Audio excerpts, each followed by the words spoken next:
Berjumpa lagi dalam permenungan kita edisi Rabu 12 Januari 2022, Pekan Biasa pertama. Bacaan-bacaan liturgi hari ini, bacaan yang pertama dari kitab pertama Samuel, bab 3 ayat 1-10, ayat 19-20, dan bacaan Injil dari Injil Markus bab 1 ayat 29-39. Bacaan pertama hari ini berbicara tentang panggilan Samuel. Menyebut atau mendengar nama Samuel, kita seharusnya mengingat sosok seorang perempuan pada masa itu. Perempuan itu bernama Hana. Dialah ibu dari Samuel. Sedikit cerita singkat tentang Hana. Samuel adalah anak dari Hana. Tetapi untuk mendapatkan Samuel ini, Hana harus berdoa bertahun-tahun. Karena menurut kitab suci, rahim Hana telah ditutup oleh Allah. Dan hal ini menjadi penderitaan bagi Hana. Mengapa? Hana punya suami bernama Elkana. Hana sesungguhnya adalah istri yang pertama dari Elkana. Elkana masih mempunyai seorang istri lain, istri yang kedua bernama Penina, yang kepadanya diberi karunia anak. Tetapi Hana, sekali lagi, rahimnya ditutup oleh Allah. Demikian kata kitab suci. Dan sekali lagi juga, justru karena Hana tidak mengandung dan melahirkan, dan itu menjadi peluang bagi Penina, istri kedua Elkana, untuk mengolok-olok Hana. Karena itu Hana berdoa dan berdoa tak kunjung henti. Dia berdoa bertahun-tahun. Bahkan dalam doanya dia bernazar, andai kata Allah memberikan kepadanya seorang anak, anak itu akan dipersembahkan kembali kepada Allah, biar dipakai oleh Allah untuk apa saja.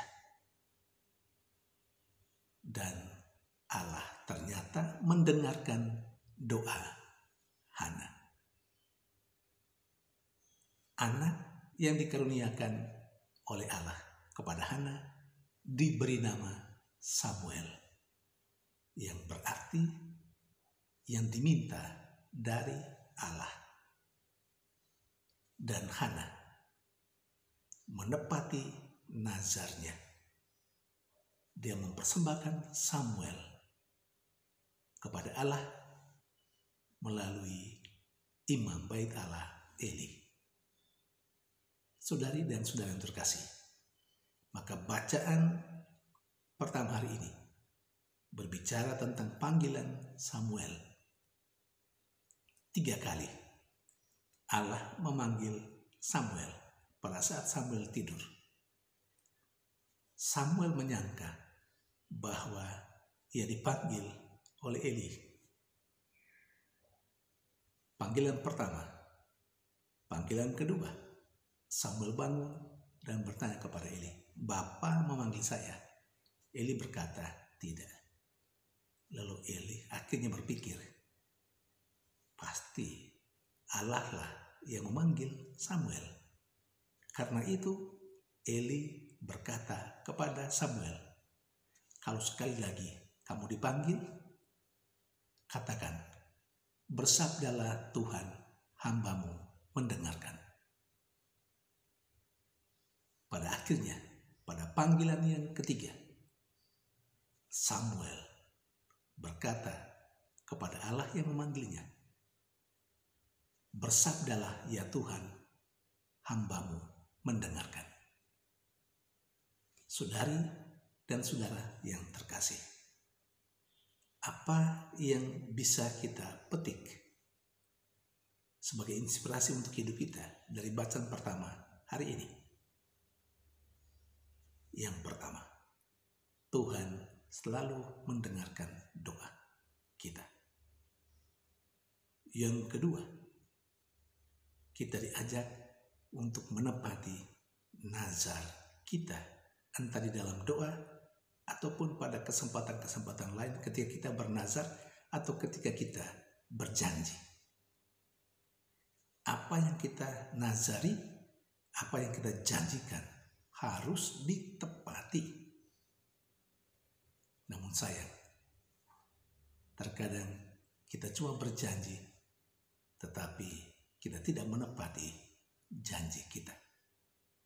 Artinya kita berbohong. Saudari dan saudara yang terkasih, hal yang ketiga yang menjadi pesan bagi kita, seperti Samuel muda, selalu berkata kepada Allah yang memanggilnya, "Bersabdalah ya Tuhan, hamba-Mu mendengarkan." Kita diajak untuk selalu berkata kepada diri kita sendiri, "Bersabdalah ya Tuhan, hamba-Mu mendengarkan." Artinya kita mau mendengarkan panggilan Tuhan. Kita mau mendengarkan bisikan Tuhan melalui hati nurani kita untuk melakukan apa yang baik, yang berguna untuk banyak orang. Saudari dan saudara terkasih, sikap mendengarkan apa yang dikatakan Tuhan itu menjadi sangat jelas dan sempurna dilakukan oleh Yesus. Seperti yang diceritakan dalam bacaan Injil hari ini. Yesus selalu mendengarkan apa yang dikatakan Bapanya. Yesus menyadari bahwa dia diutus oleh Bapanya menjadi tanda kehadiran Allah Bapa. Karena itu, nama lain dari Yesus adalah Immanuel, Allah beserta kita. Maka setiap kehadiran Yesus, entah dengan pengajarannya, terlebih dengan perbuatan-perbuatan yang baik yang dilakukan Yesus, seperti yang juga diceritakan dalam bacaan Injil hari ini, melalui penyembuhan-penyembuhan yang dilakukan oleh Yesus. Yesus menunjukkan kepada manusia, kepada kita, kepada saya dan Anda, Allah selalu hadir di tengah kita. Dan Dia hadir untuk memberikan solusi pada setiap persoalan hidup kita.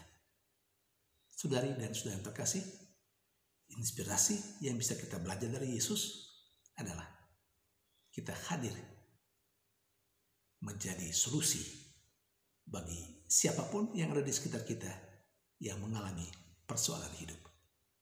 Ketika kita menjadi solusi atau yang memberikan solusi bagi persoalan hidup sesama kita, kita hadir di sana seperti Yesus sendiri, dan kita hadir untuk menyatakan kepada sesama kita Allah beserta mereka melalui kita. Tuhan memberkati.